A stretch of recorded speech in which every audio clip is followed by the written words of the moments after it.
Hello, listeners, and welcome to episode 32.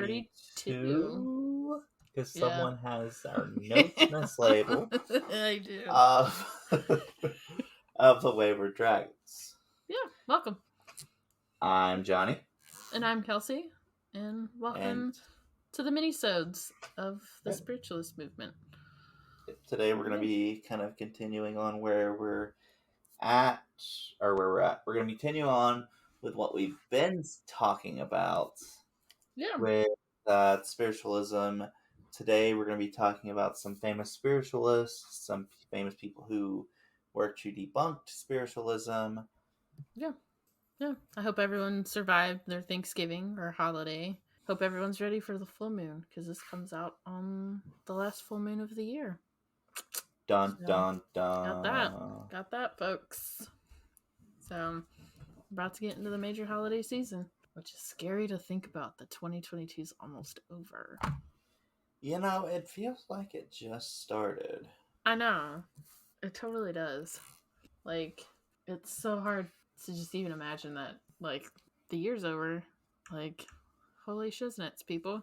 But yeah, so like Johnny said, we're gonna be getting into some famous spiritualists that kind of helped the movement in general, and then some famous people that were known for debunking people like Harry Houdini. We'll eventually cover Harry Houdini probably all on its own. So a lot of these are just going to be brief synopses of these people. So the first person we're going to talk about is Sir Arthur Conan Doyle. He is the author of Sherlock Holmes. That's what everyone's going to know him for. Is he wrote the series of Sherlock Holmes that the movies are loosely based on. Well, and the BBC TV series, which, in my opinion, was far more superior than the movies, but Yes. we won't get into that. I love that show. I think I watched that in like 2 weeks. But are you talking about the one with Benedict Cumberbatch? Yes. And Martin And Freeman? yep. That is an amazing series. Amazing modern Sherlock Holmes. Absolutely amazing. But I love those memes that came out when that show came out, because it was always like Smog and Bilbo memes. Yeah, I knew you were going to go to that. Well, you know, and they're both in the MCU as well. Yes. So like all those memes came out, like, because the show obviously happens like way before these movies.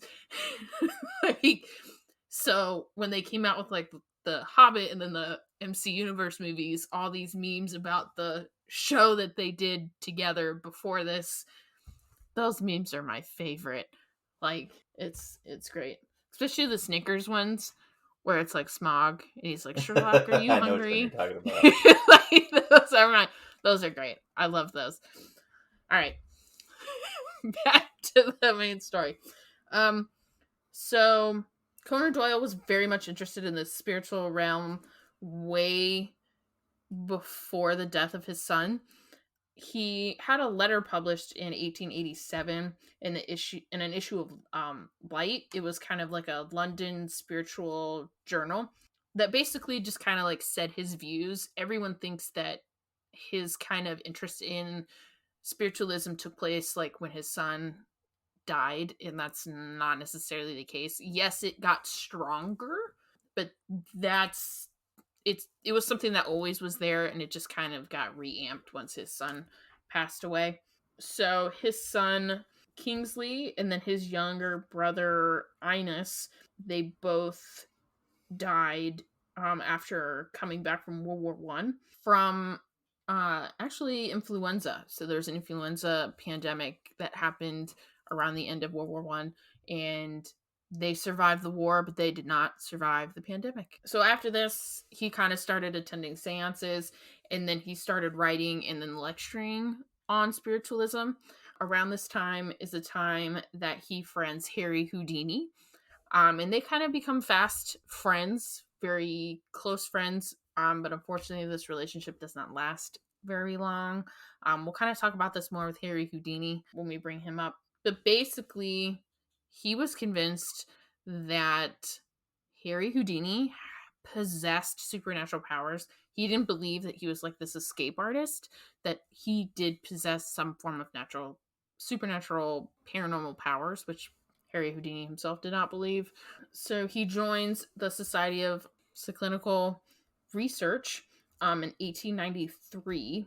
And basically, these people were prominent scientists, philosophers, number of members of parliament, and eventually a future actually prime minister. So he kind of starts in that and kind of gets involved in a lot of those things that happen. So he starts writing books on spiritualism after this. I want to say he does a lot of these. He resurrects Sherlock Holmes around this time because he actually killed off Sherlock Holmes, and then kind of doing this and writing all these books on spiritualism, like people asked him to bring him back. But I will say, and I really want to cover this on an actual episode, is the Cottingtonley fairies. So he writes a book about these pictures. I have read this book. And there's a movie based on these photos. I've watched the movie. It's a great movie. It's probably horribly representing what actually happened, but he does write a book on the fairies. It's these little girls that produce these photos with these beautiful fairies and stuff in them, and you eventually find out that they made it all up. But I did notice a big thing in the research in doing Conan Doyle was a lot of the people that he defended, saying that they were real, that their powers were real, actually came out later as frauds that Harry Houdini busted, saying that they were fake. So you kind of have to take whatever he says with a grain of salt, just because of everybody that he kind of backs eventually turns out to be a fraud. He writes multiple books on it. He does multiple lectures. He goes to seances with his wife. He holds seances with his wife type thing. But what he's best known for is the Ghost Club. So is that like Ghostbusters, or is it more like Ghost Rider, like the PBS Kids cartoon that none of our listeners have probably ever heard of?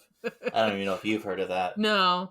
Oh, that was a fun series with a group of kids. One of them found a ghost in a book, and the ghost didn't remember who it was, and so the ghost taught children how to read because he would rearrange letters and stuff and talk to them by rearranging letters. No. It was like a kids noir series mixed with learning words. Yeah, no. I would say they're more like Ghostbusters. So it's a paranormal investigation research organization. It was founded in London in 1862. It is believed to be one of the oldest such organizations in the world, even though the history of the club has not been continuous. That's one thing I found with the Ghost Club and the couple of the other societies of like the offshoots of like the Society of Cynical Research. There's like a couple offshoots that happen, that those offshoots don't stay open continuously. The club is apparently still active and they investigate many ghosts and like hauntings, but the club has roots in Cambridge in 1855, where fellows at Trinity College began to discuss ghosts and psychic phenomenon. One of the earliest investigations was the Davenport brothers and their spiritual cabinet hoax. The club challenged the Davenport brothers' claims about contacting the dead, but the group continues to undertake practical investigations of spiritual phenomenon, a topic back then that was in vogue, and they met basically to discuss paranormal topics. The Ghost Club dissolved in the 1870s following the death of Dickens, who was a famous author, Charles Dickens. I'm going to apologize in advance for my dog. The neighbors across the street are doing a showing, so he's literally barking at every car that slows down to park. I'm sorry. So I might not be able to edit them out. Most people would recognize Dickens from Christmas Carol. Yes. And did he write Moby Dick, or was that somebody else?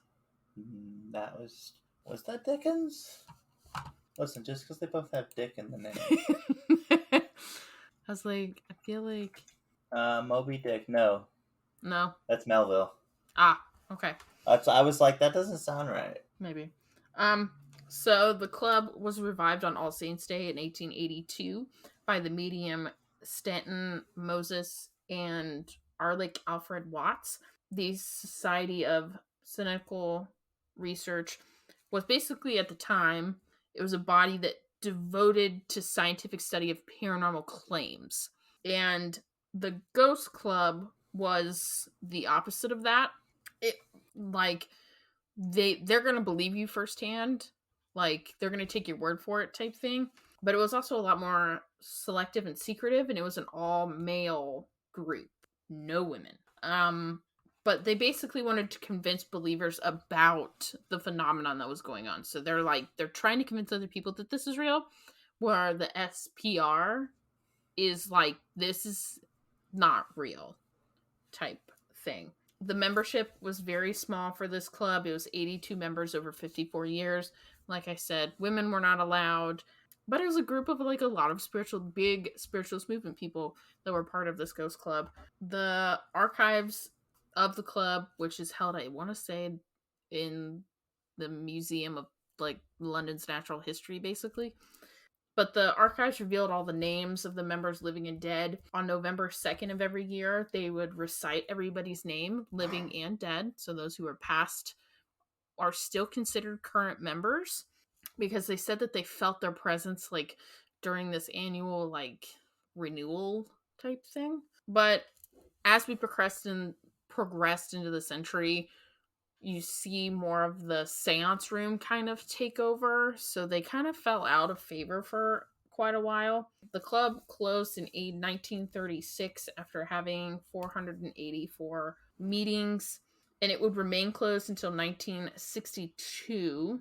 The club was relaunched as a basically like a dinner dining event where people could discuss paranormal topics and women could be allowed into the club for the first time.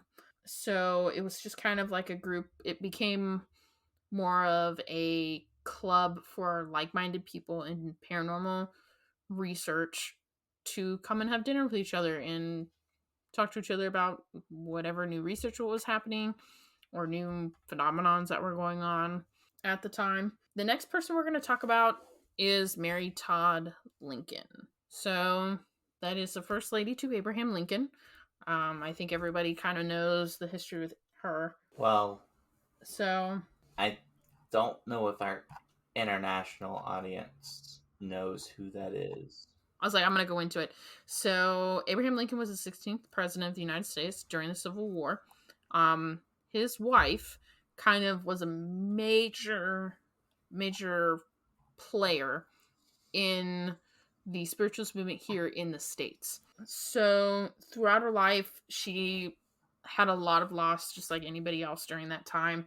3 out of her 4 children died of, a young age. So she first really turns to spiritualism after the death of her second youngest son, William, or Willie, in February of 1862. Willie was only 11 at the time, and he passed of typhoid fever. She basically becomes kind of inconsolable after this, and she kind of, just like everybody else at the time, is desperately searching for a way to cope with the grief.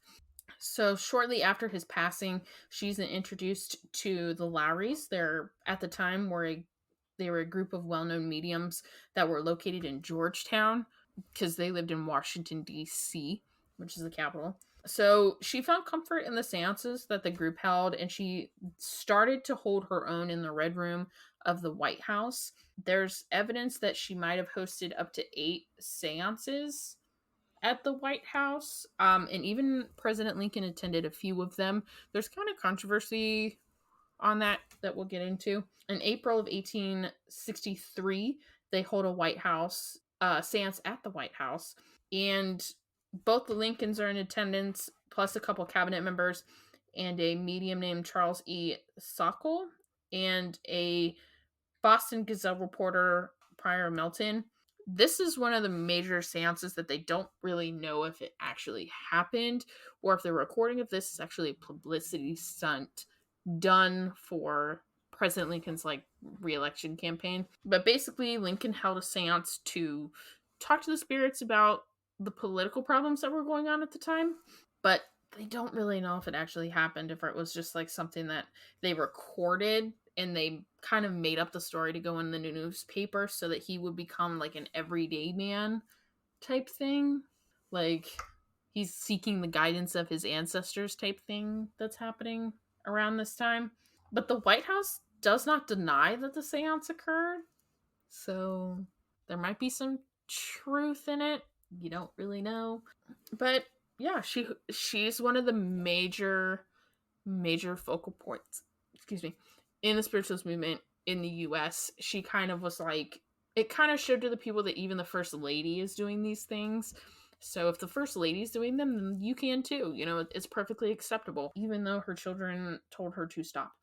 In 1870, she secretly goes to William H. Mumler. We'll talk about Mumler in a later episode, but he is a spirit photographer. And there's the famous photo of Mary Todd Lincoln with her husband's ghostly image standing behind her.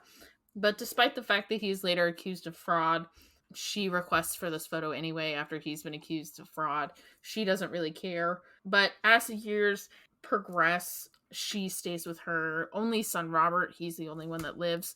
He's the only one that makes it to adulthood. And he's very concerned about his mother's behavior.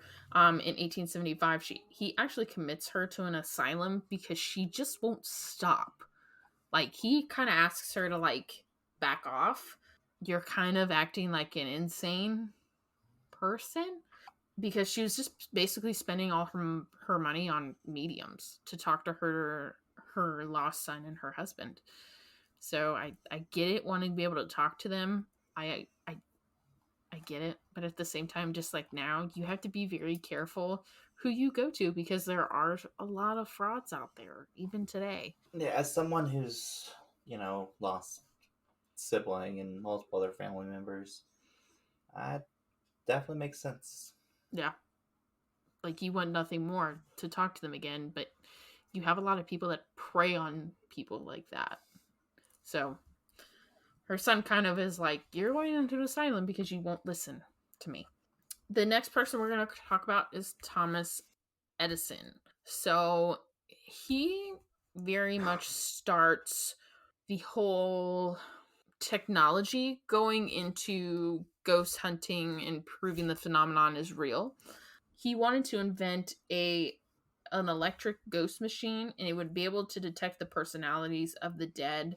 Basically, he thought that you were made up of these hundreds of millions of tiny particles, which he wasn't wrong. We are made up of atoms, but he thought that each one had its own kind of like personality type thing, which was a little funky and bizarre, and that the personalities as a collective could respond after death. There's like an article that's released in Frobes at the time about the upcoming invention. No real invention or prototype is ever found, unfortunately. So we only know, we can kind of speculate about it. But basically, he set up a photoelectric cell. It was with a tiny pencil of light coming from a very powerful lamp, and it obviously the light hit something else, and the ghost would manipulate the light. It's no different than like the flashlight tactic that's we have nowadays, where you loosen the top of your flashlight to where it's barely touching that battery, and whoever you're talking to can manipulate the electric to barely get the battery on for the flashlight. I did not know that was a thing. Yeah. Huh. It's easier for like yes, no, because you can do like, the 2 flashes for yes, 1 for no type thing. Yeah.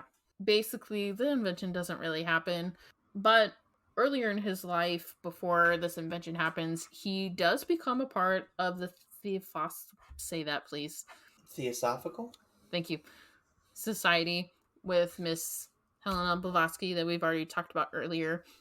He does talk to her and kind of gets to know her, but if you would have asked him later in his life, he will not say that he was a part of that society. He did not know her at all, where she's like, I know exactly who he is, and he's sat here with me multiple times and we've talked about things. So believe who you want to believe. He's been fascinated with talking with the dead, and talking with the dead and resurrecting the dead kind of take over his life once he kind of gets into the spiritualist movement, kind of gets talking to these people. Later in life, his friend Henry Ford actually kind of is like, you need to stop. You're freaking people out. Let's talk about, how about let's get into gets into telepathic. So he starts doing experiments with figuring out how people are telepathic. So like putting tinfoil on your head and electrocuting your head and like all these crazy experiments to figure out how telepathy is real. So he starts the whole EVP thing and then tries to figure out how telepathy happens. Some honorable mentions: Pierre Curie. He's a French physicist. He's a pioneer in magnetism and kind of how that becomes part of the paranormal field with like electromagnetic fields. Him and his wife and a fellow friend in 1903, they win a Nobel Peace Prize. They're one of the first married couples to win a Nobel Peace Prize, and that's what starts their family legacy of winning Nobel Peace Prizes. But basically, in the late 19th century, he starts investigating the mysteries of magnetism. Magnetism? Thank you. And then he becomes aware of like the experiments that are happening, spiritualist experiments that are happening across Europe with magnets. But he thought that there could be like a systematic way to go about investigating the paranormal. He did attend seances, and he attended one of Esplanade Pladano in Paris in June of 1905. That is a whole fiasco with a lot of people that are involved in that. But he was there more as like to figure out how she was doing it type thing. But his wife was actually a lot more into the movement than he was. He was just kind of there to kind of see how this was done, kind of almost like a debunker type role almost. The next person we're going to talk about is John Franklin Gray. He was an American educator, and he's one of the major pioneers in the US of homeopathy and kind of reamping that in the US. He was a well-known prominent spiritualist movement person in New York. He was a close friend of the Fox sisters actually, and the Davenport brothers. So he's kind of talked about in the books that I've read on them. But basically, what he is known for is him and his wife would kind of hold a weekly dinner for all like the spiritualist people, the major people, head figures in this movement, and they would have dinner and talk about everything and talk about like major social issues that were also happening at the time, not just like spiritualist stuff. But that's kind of what him and his wife become known for, is these dinners that would happen weekly and kind of reamping homeopathy in the US. So the next person I'm going to talk about is Victoria Woodhull. So we have talked about her before, and she is a major social figure in the US in the suffrage movement, and some people say she's actually the first woman that ran for president. Not real sure about that. Some people, it depends on who you ask, because she wasn't technically a candidate, but she ran. So I don't know how that happened. But she was an advocate for free love and freedom to marry, divorce, bear children, because having a child out of wedlock was still a big no at the time. And her viewpoints about a lot of different things kind of changed throughout her life. Like, she's kind of very much open to a lot of different ideas right now. And then later on in life, it kind of does a reverse.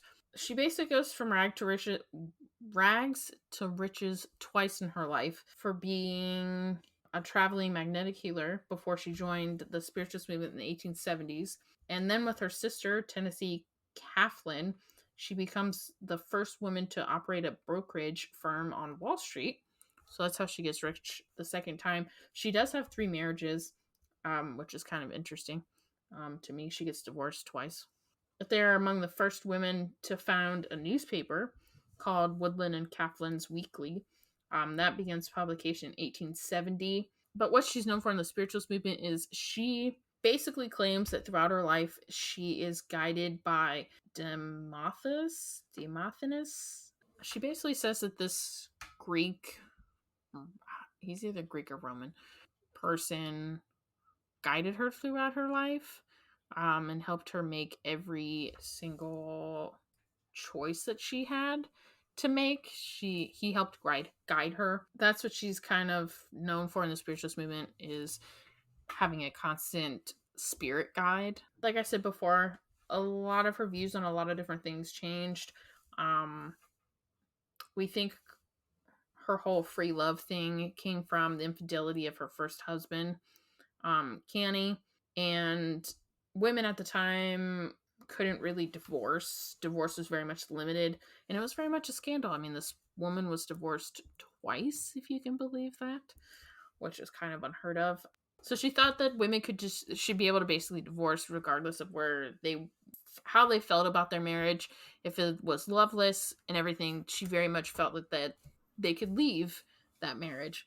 But later on in life, her view changed. So take how you want. Like I said before, she's known in the spiritualist movement for her constant spirit guide. Even though later in life, like, she becomes super Christian and die-hard religious, which is interesting. Because, like, later on in life, her views do a 180. But yeah, she gets kind of started in the spiritualist movement as a traveling clairvoyant and a fortune teller. Her father exploits her in a traveling carnival show. She has always said that from childhood she's been guided and protected by spirits. She's also one of the people that kind of revamp homeopathic remedies and medicine in the US. She teams up with the major doctor that kind of starts that again in the US. So those are the people that are just kind of major players in the spiritualist movement, kind of help it get spread, help it kind of become wider in the world. Especially Mary Todd Lincoln. She's one of the major people that kind of help it kind of steamroll in the US with her holdings.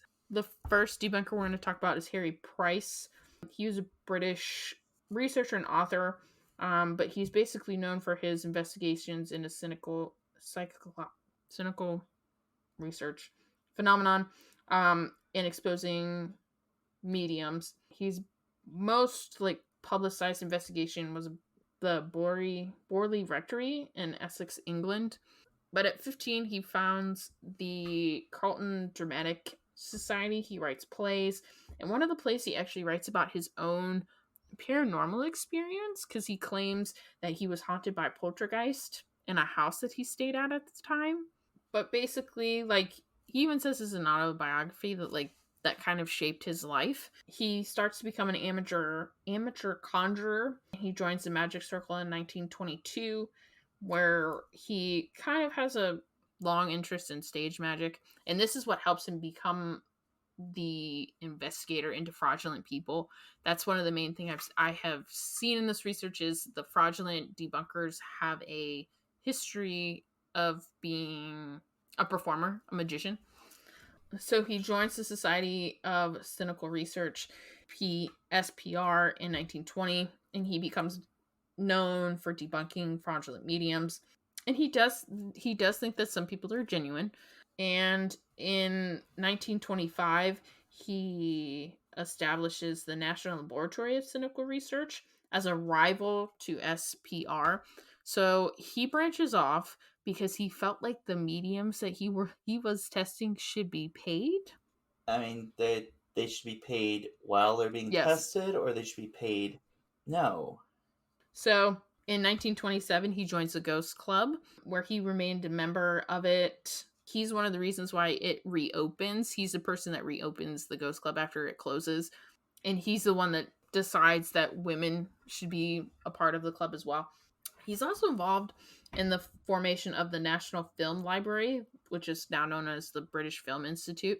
And he is a founding member in the Shakespeare Film Society. And February of 1922, he begins testing the spirit photographer William Hope. Basically, in this experiment, which is kind of one of his more well-known cases that I'll talk about, he kind of like etches into the glass plates that he gave William to use for this experiment. And at the end of the experiment, he doesn't find like the watermarks that he's basically put on each plate. And he finds out that William switched out the plates before the experiment began. That's how he exposes him. But he also is a part of the investigation of Aline Garrett, Rudy Schneider,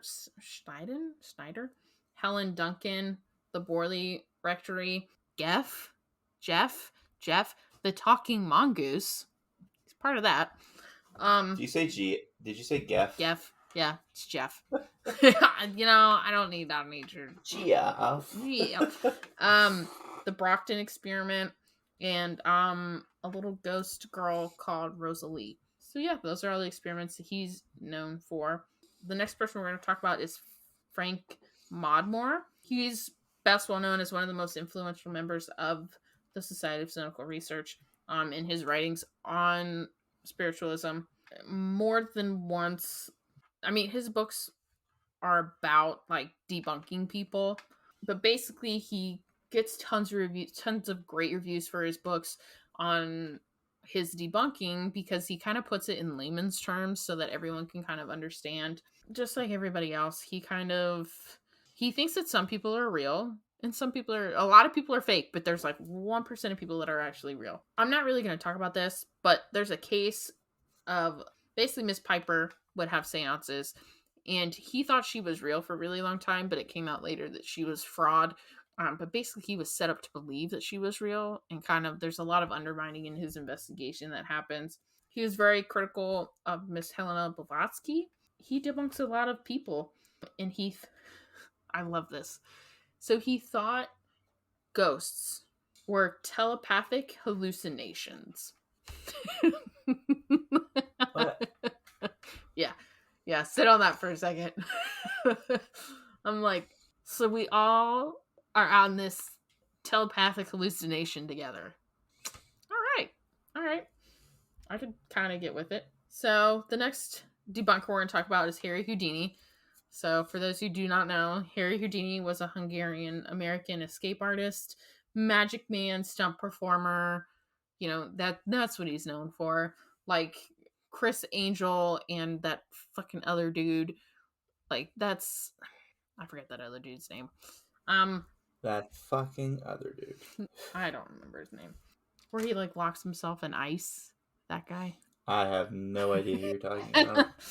But basically, he's first noticed in the U.S. and in Europe on a tour that he's taking, where he calls himself Harry Handcuff Houdini, where basically he challenges police to lock him up, and then he escapes from the locks.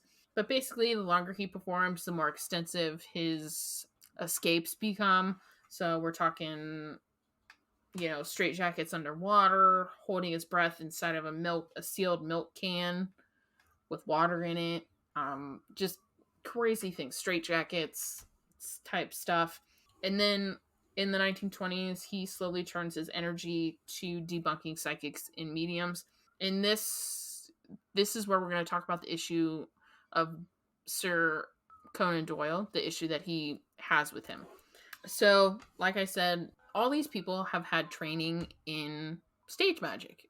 So they know when people are like using sleight of hand type stuff. He was a member of the Scientific American Committee, which offered a cash prize to any medium who could successfully demonstrate paranormal abilities.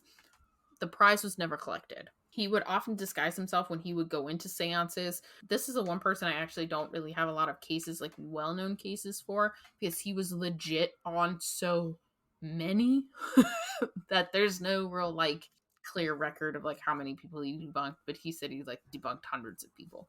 Event that leads up to his friendship with Conan Doyle kind of dissolving is after the passing of Harry Houdini's mother. Conan and his wife invite Harry over for a seance in their house. And Like I said before, Doyle thought that Harry Houdini was like a very powerful spiritualist person.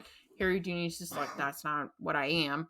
But basically, during the seance, whoever was, and I want to say it was Conan's wife, was doing spirit writing, which we'll talk about in the next episode.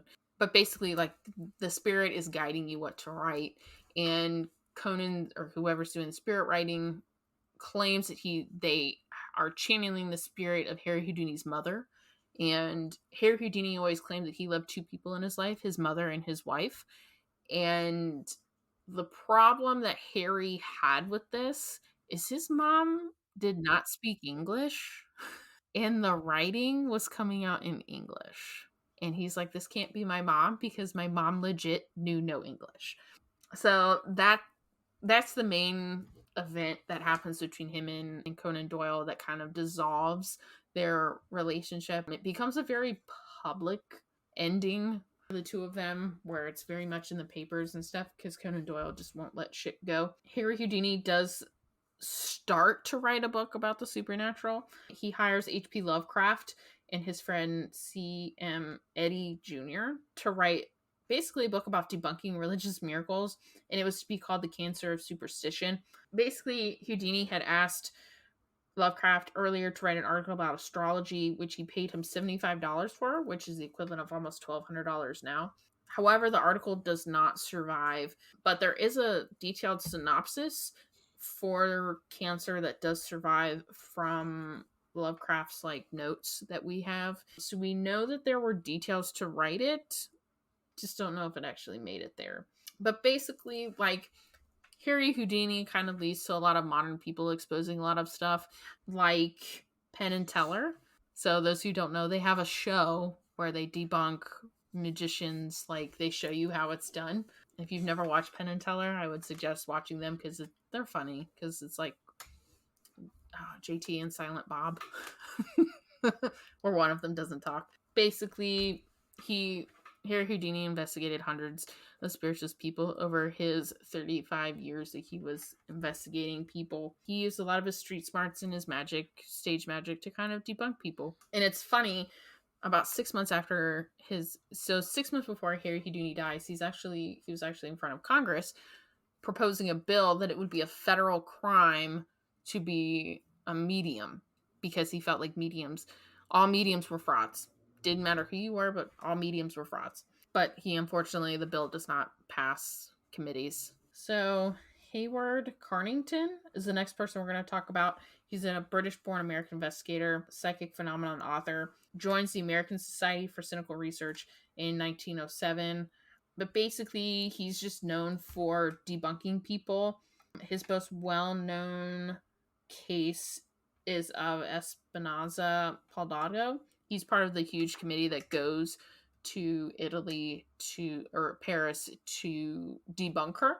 And he actually goes back twice because they investigate her twice, because he feels like she's cheating. He comes out with a couple books about this debunking people, where he debunks like slate writing, table turning, and stuff like that.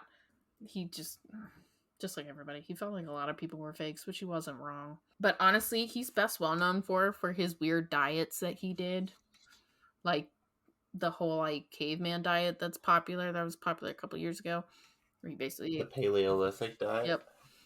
Yep. So I was like, what caveman? Where they eat cavemen. Where they eat like nuts and twigs and nuts and shit.